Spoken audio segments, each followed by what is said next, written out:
உலகெங்கு வாழும் என் இனிய சகோதர சகோதரர்கள் அனைவருக்கும் அன்பான வணக்கங்கள். உங்கள் ஆண்டாள் வாஸ்து ஆலோசகர் மலர் பாஸ்கர் சென்னையிலேருந்து.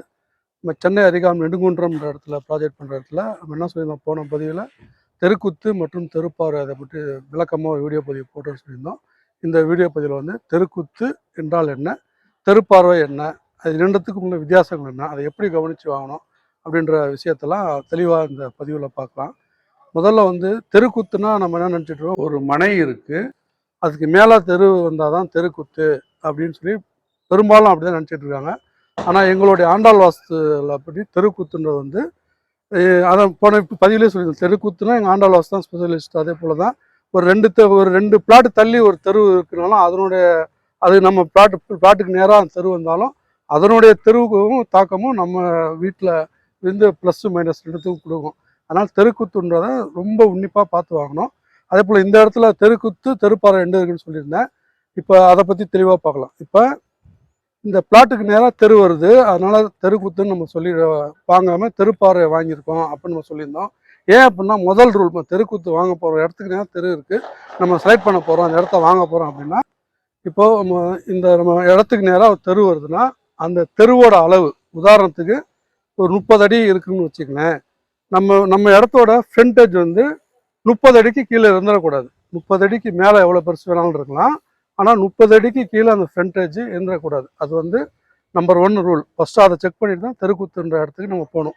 இல்லை அதை வாங்கிட்டோம் நம்ம, அடுத்து இல்லை சரியாக இருக்குது, அதோட பெருசாக இருக்குது, அடுத்து நாங்கள் என்ன ஃபாலோ பண்ணோம் அப்படின்னு கேட்டிங்கன்னா, அப்போ வாங்கியிருக்க இடம் இப்போ 30 அடி இருக்குதுன்னு வச்சுங்களேன், ஏத்தாப்பில் ஒரு ரோடு, நம்ம பிளாட்டும் வந்து 30 அடி இருக்குது, இல்லை 30 அடிக்கு மேலே இருக்குது, எப்படி 30 அடி ஈஸியாக வச்சுக்கணும் கணக்கு. இப்போ அதை மூணாக பிரிக்கிறோன்னா அப்போ 10 அடி. அப்போ இதையும் மூணாக பிரிக்கிறோம்னா இது 10 அடி. பாசிட்டிவ் அப்படின்னு சொல்லும்போது என்ன பண்ணோம்னா, இப்போ தெற்கில் நமக்கு இப்போ தெருக்குத்து வருது அப்படின்னா கிழக்குலேருந்து சரியா, இப்போ இதுதான் எண்டு பார்டர், இது போஸ்ட்டு தான் பார்டரு, இதுலேருந்து 10 அடி நம்ம மார்க் பண்ணிவிட்டு, அதே போல் தெருவில் வந்து கிழக்குலேருந்து இல்லை மேற்குலேருந்து 10 அடி நம்ம மார்க் பண்ணி அந்த 10 அடியும் இந்த 10 அடிக்குள்ளே தான் அந்த தெரு வந்து இப்படி இருக்கணுமே தவிர, அதை வந்து அந்த தெரு அந்த 10 அடிக்கு மேலே மேற்கு பக்கம் அந்த தெரு வந்துருச்சுன்னா அது வந்து தவறான தெருப்பார்வை அந்த வீட்டுக்கு கொடுக்க ஆரம்பிச்சிடும். அதனால் ரொம்ப மெஷர்மெண்ட் பண்ணி கரெக்டாக பார்த்து தான் தெருக்குத்து வாங்கணும். தெருப்பார்வை அப்படின்னா எப்படி வேலை செய்யுது அப்படின்னு கேட்டிங்கன்னா, இப்போ அதே தெரு ஒன்று எடுத்துக்குவோம். இப்போ இந்த தெரு வந்து இதோட முடியுது, அந்த அந்த அந்த போஸ்ட்டோட முடியுது. இந்த போஸ்ட்டுக்கிட்ட தான் இவங்க வீடு வந்து ஆரம்பிக்குது. இப்போ அங்கேருந்து ஒரு வண்டி திரும்புது அப்படின்னு சொன்னால் இவங்களுக்கு வந்து பாசிட்டிவான பலன்கள் கொடுக்கும். அப்போ தெற்கும் கிழக்கும் சந்திக்கக்கூடிய தென்கிழக்கு பகுதியில் தெற்கு பகுதியில் அந்த ஹெட்லைட்டோட ஃபோக்கஸ் போதோ, 2 வீலர் லைட் திரும்புதோ, இல்லை நம்ம திரும்பும்போது நம்மளுடைய பார்வைப்படுதோ, இதெல்லாம் தான் தெரு பார்வைன்னு சொல்கிறோம்.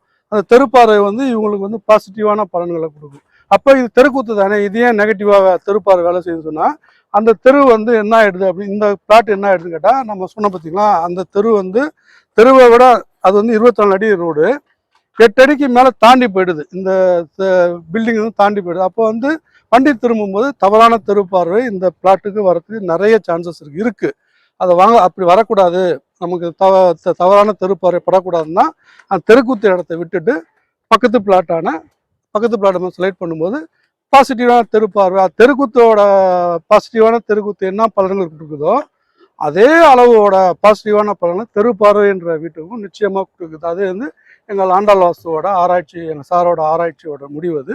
அதுபோல் தெருப்பார்வைன்ற நீங்கள் செலக்ட் பண்ணி வாங்கும்போது இந்த மாதிரி தவறான தெருப்பார்வையிலேருந்து தப்பிச்சு ஒரு பாசிட்டிவ் தெருப்பார்வையில் வச்சு வீடு கட்டும்போது சிறந்த பலன்கள் கொடுக்கும். இப்போ இது ரெண்டும் ஒரே ஆளுதுன்னு வச்சுங்களேன், ஒரே பிளாட் வாங்கியிருந்தாங்க, அப்போ ரொம்ப பெருசு, இப்போ இது 25 அடி, அது 50 அடி ஆயிடுச்சு.